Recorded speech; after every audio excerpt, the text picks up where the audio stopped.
Pada bagian sebelumnya, mungkin kamu telah mempelajari bagaimana menyusun menu atau mendesain menu makanan dalam satu kali makan selama program penurunan berat badan. Ada beberapa pertimbangan, misalnya pertimbangan kalori, pertimbangan karbohidrat, protein, lemak, lalu pertimbangan lauk, sayur, dan sumber karbohidrat. Nah, pada bagian ini, kamu akan mempelajari beberapa hal yang bisa kita lakukan untuk membuat proses dari pengaturan menu ini menjadi lebih smooth pada seorang klien.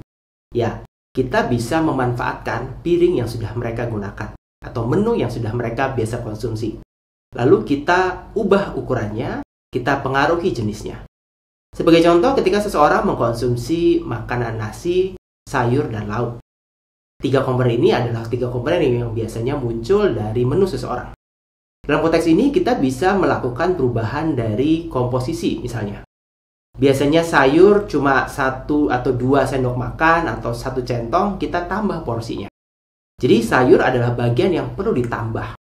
Kenapa? Dengan menambah sayur, kita bisa mengganti proporsi karbohidrat yang berasal dari nasi atau mie menjadi dalam bentuk sayuran. Dan sayur ini lebih bagus, kenapa? Karena serat lebih tinggi, vitamin mineral lebih banyak. Jadi pertama adalah menambah sayurnya. Yang biasanya makan 1 centong sayur dibuat menjadi 2 centong atau 3 centong. Seiring dengan penambahan dari sayur, tentu ukuran piring ini terbatas, sehingga ada yang harus dikurangi.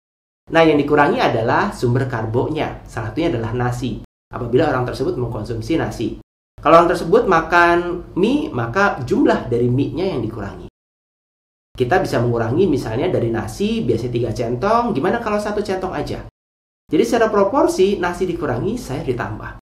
Kalau yang awal, klien ini makan nasi 3 centong, sayur 1 centong, sekarang dibalik. Bisa nggak sayurnya 3 centong, nasinya 1 centong? Dengan menambah sayur dan mengurangi nasi, kita secara tidak langsung atau secara langsung mengurangi asupan karbohidrat, mengurangi jenis-jenis karbohidrat yang mudah dicerna dan diserap. Kita juga bisa meningkatkan asupan serat yang membuat proses dari kenyang lebih lama, sehingga si klien nggak gampang merasa kelaparan. Dan yang terakhir adalah bagaimana dengan memperlaukkan lauk. Buat sebagian orang, lauk ini menjadi bagian penting. Karena tidak bisa dihindari, kita memerlukan lauk setiap kali makan.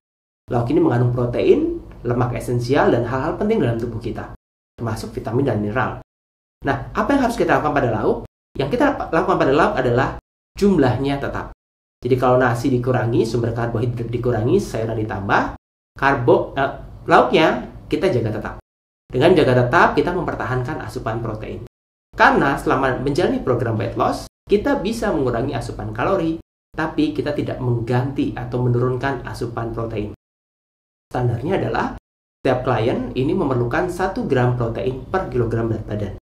Jadi kalau berat klien adalah 80 kg, orang ini memerlukan 80 gram protein. Dan bagaimana kita bisa mendapatkan protein? Salah satunya adalah dari lauk. Jadi memastikan bahwa lauk tetap.